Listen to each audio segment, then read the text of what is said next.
오늘의 주제는 발목 관절염입니다. 같이 이야기를 나눌 발 전문가 두 분을 모셨습니다. 센터장님 인사 부탁드립니다. 안녕하십니까, 곽희철 센터장입니다. 안녕하십니까, 부산센텀병원 진료부장 정형외과 전문의 김정규입니다. 안녕하십니까, 족부센터 과장 이윤성입니다. 관절염은 뼈와 뼈 사이의 충돌을 막아주는 연골이 닳아서 없어지면서 뼈와 뼈가 마치 맷돌처럼 서로 충돌하면서 관절이 아픈 것을 이야기합니다. 이런 관절염이 발목에 생기게 되면 아프고 붓고 쿡쿡 쑤시고 비가 오면 시리고 고령의 환자분들이 나이가 들어 생길 수 있지만 나이가 젊으신 분들도 발목 인대가 반복해서 삐면서 발목 인대가 약해지게 되면, 즉 쉽게 이야기해서 기계의 나사가 풀려서 기계가 움직일 때마다 덜컹덜컹거리면 관절 연골이 깨지면서 관절염이 발생할 수 있습니다. 관절염 치료에서 가장 중요한 게 뭔지 아십니까? 일단 병원을 방문해서 정확한 진단을 받는 것입니다. 진단이 되면 그때부터 치료를 하게 되는데요. 병원에서 받을 수 있는 초기 치료 두 가지, 발목 내 염증을 가라앉히는 소염 진통제 복용과 관절 내 주사입니다. 집에서 하실 수 있는 초기 치료 두 가지, 체중 감량, 인대 강화 운동입니다. 관절염을 진행시키는 무게를 줄이게 되고 주변의 인대를 강하게 한다면 관절을 보호해주면서 관절염의 진행을 늦출 수 있습니다. 제일 좋은 운동은 수영, 아쿠아로빅, 실내용 자전거입니다. 초기에 일단 진단이 중요하고 이후에도 계속 아프고 관절염이 진행이 된다면 수술을 고려해봐야 합니다.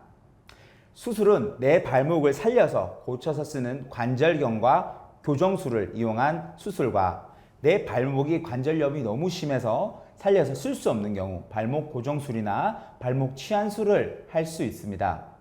일단 교정술이라고 하면 많이들 못 들어보셨을 것 같은데요. 김종규 부장님께서 이 교정술에 대해서 설명 한번 부탁드립니다. 예, 발목 관절염이 심한 환자들에 있어서 수술적 치료가 필요할 때 흔히 말하는 절골술, 교정술, 이와 같은 수술을 시행할 수가 있습니다. 이와 같은 수술은 발목 관절염의 말기보다는 말기 이전의 단계에서 발목의 내측의 관절염이 심하게 진행된 환자한테 시행을 고려할 수가 있고, 발의 내반이나 발의 각도가 안쪽으로 틀어져 있는 그런 각도에 문제가 있는 환자들에게 시행하면 더 좋은 결과를 얻을 수 있습니다. 한국 사람들은 주로 내반 변형이 많기 때문에 이와 같은 내측에 대한 절골술을 시행해서 좋은 결과를 얻을 수 있고, 그럼으로써 관절염도 회복되고 연골 손상도 회복될 수 있는 그런 좋은 결과를 얻을 수가 있습니다.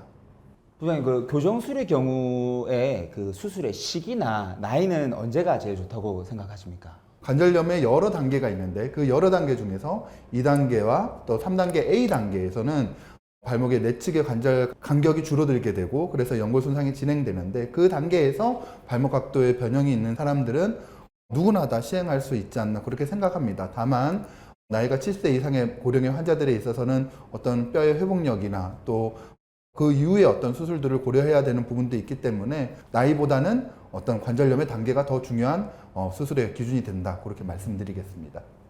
워낙에 또 교정술을 많이 하시니까 부산에서 가장 교정술을 많이 하는 걸로 알려져 있는데 하시는데 그 수술을 해보시면 전반적으로 결과는 좀 어떻게? 환자를 정확하게 환자의 상태를 알고 환자의 요구도를 알고 또 다른 동반된 질환이 있지 않은지, 다른 발 뒤꿈치에 어떤 변형이 있지 않은지, 또 다른 힘줄과 건의 질환이 있지 않은지 그런 부분을 정확히 잘 확인하고 그런 부분까지 잘 교정을 해줘야지만 발목 관절염의 교정술에 있어서는 효과를 높일 수 있지 않나, 그런 환자들이 더 좋은 결과를 얻지 않나 생각을 하고, 저희 병원 족보센터에서는 그런 것들을 더 정확히 평가하기 위해서 여러 검사 방법을 통해서 잘 치료하기 위해서 노력을 하고 있습니다. 올바른 적응증을 잡고 올바른 병원에서 치료를 받아야 훨씬 더 좋은 결과를 나타낼 수 있다. 네, 동반된 손상들도 같이 교정해주고 잘 치료를 해줘야 된다 말씀드리겠습니다. 이렇게 뭐 교정술을 할 수 있는 분들에 한해서는 정말 좋은 결과를 나타낼 수 있는 것 같습니다. 하지만 대부분의 그 발목 관절염 같은 경우는 말기까지 진행이 되어서 병원을 찾으시는 분들이 굉장히 많습니다. 그런 경우에는 이제 교정술이 아예 할 수가 없는 3단계나 4단계 이상 넘어가게 되면 교정술을 할 수가 없습니다. 그런 경우는 이제 인공치안술이라든지 발목 고정술이라든지 이런 수술들을 해야 되는데요. 이 수술에 대해서는 센터장님께서 한 말씀 좀 부탁드리겠습니다. 발목 관절염의 경우 3단계 B 그리고 4단계에서는 이 다른 교정 절골술이 효과가 많이 떨어질 수 있기 때문에 관절 고정술을 하든지 아니면은 인공 관절술을 해야 되는데 이 자체가 각각의 장점과 단점이 있기 때문에 이 부분을 정확하게 설명을 드리고 결정을 하시는 게 가장 좋을 것 같습니다. 관절 치안술과 이제 고정술이 있는데 두 가지 장단점은 어떻게 생각하십니까? 일단 관절 고정술에 대해서 먼저 말씀드리도록 하겠습니다. 일단 관절 고정술을 시행을 하게 되면은 이게 골 유압을 얻게 되면은 일단 통증은 없어지는 부분이 있으나 한 번의 수술로 끝난다는 장점이 있고 그리고 통증은 없다. 그게 장점이고요. 단점은 이게 관절 그 운동 자체를 없애버리기 때문에 오르막길이나 내리막길에서의 보행이 힘든 점이 있고요. 특히 계단 올라가는 거나 내려가는데 많이 힘들어 하십니다. 특히 부산의 경우에는 이게 산이 많이 있고 그 고바위가 많기 때문에 환자들이 그런 부분에 대해서 되게 불편하시는 분들이 많이 있습니다. 그 다음에 인공관절의 경우에는 기구이다 보니까 수명 연한이 있습니다. 이전에는 이 수명 연한이 되게 짧았었는데 그 8년, 10년 이야기하고 있다가 최근 보통 10년을 지금 기준으로 잡고 있습니다. 그래서 아마 기구가 지금 개발되고 있어서 조금 더 나아지지 않을까 생각을 합니다.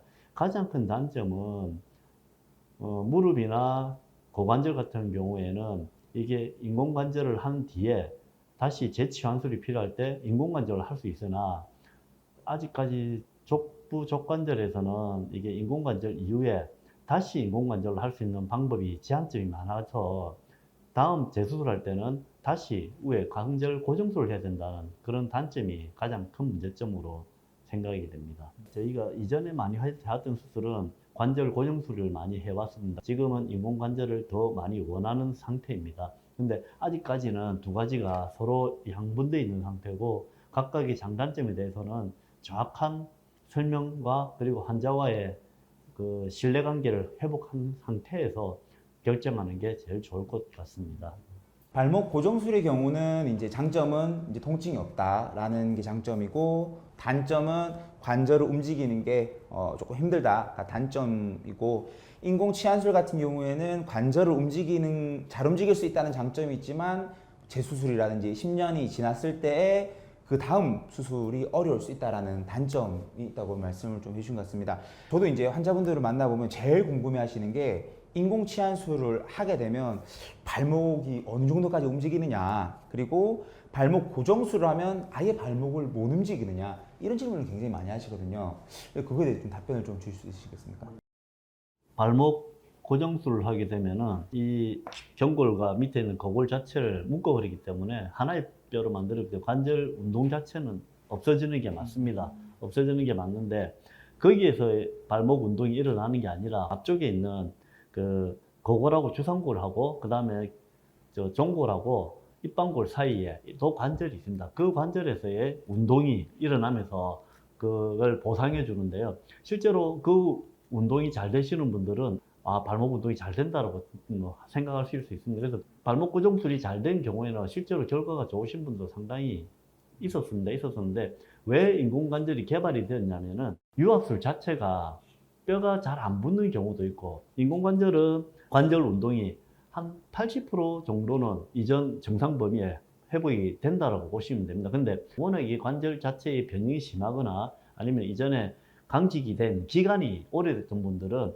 발목 운동 회복 정도가 만족할 정도는 안 될 수가 있습니다. 그리고 특히 결과가 제일 안 좋은 환자들은 어떤 환자들이냐면은 옛날에 골절이 있었거나 다른 트라우마, 외상에 의해서 온 외상 후의 관절염은 강직이라든지 아니면은 유착이 심해서 본인이 원하는 만큼의 관절 운동 각도가 잘 나오지는 않습니다. 그러나 환자들이 나는 꼭 인공관절에서 관절 운동을 회복을 하고 싶다고 해서 하기는 하는데 실제로 외상 후 관절염의 경우에는 조금 회복이 좀 덜 될 수도 있습니다. 그러나 환자들이 관절 운동이 회복된다는 점에서는 아무래도 인공관절 쪽에서가 더 관절 운동은 더 많이 회복이 되는 것 같습니다. 네, 오늘 발목 관절염에 대해서 얘기를 나눠보았습니다. 그래서 오늘 어떠셨습니까? 재밌으셨으면 구독과 좋아요 눌러주시고 궁금한 사항 있으시면 언제든지 댓글로 남겨주시면 될 것 같습니다. 하고 마지막으로는 이제 발목 관절염을 가지고 계신 환자분들한테 발 건강을 지킬 수 있는 발 건강 팁 하나씩만 좀 전수해 주시면 어떨까 생각됩니다. 저는 그 운동도 좋아하고 뭐 많이 활동하는 걸 좋아합니다. 좋아하는데 생각보다 오래 걸으면 발이 많이 아파서 구두를 잘 안 신습니다. 저는 항상 운동화 신고 다니고 있고요. 그래서 환자들한테 권유하고 싶은 거는 물론 이쁜 신발하고 뭐 모양 좋고 신발이 많지만은 제일 좋은 거는 자신한테 맞는 아주 편한 신발을 신고 다니시면은 그게 가장 좋은 일이지 않을까 그렇게 생각을 합니다. 저는. 진료부장님. 우리나라 한국 사람들은 좀 잘 참는 것 같습니다. 옛말에 이제 호미를 막는 거를 가래로 막는다 이런 말이 있는 것처럼 발이 안 좋고 발목이 안 좋을 때 저희 같은 부산센텀병원 족부센터로 오시면 저희가 적극적으로 초기에 호미로 막아서 환자분이 나중에 가래로 막지 않는 그런 일이 발생하도록 노력하겠습니다. 그리고 저는 특히 이제 발에 이제 관절염이 진행하는 것을 막아주는 것 중에서 저는 발목 강화 운동을 좀 많이 권해드립니다. 평상시에 틈틈이 발의 근력을 키우는 운동, 스트레칭 관리 잘 하시면 그래도 어느 정도 도움이 되실 거라 생각합니다. 발의 건강을 지키기 위한 두 가지 편한 신발을 신고 그다음에 센텀병원을 내어놔서 족부 전문의를 만나라 라고 얘기 정리해 주셨습니다. 오늘 유익한 시간 되셨길 바라면서 다음 시간에 또 만나도록 하겠습니다. 감사합니다.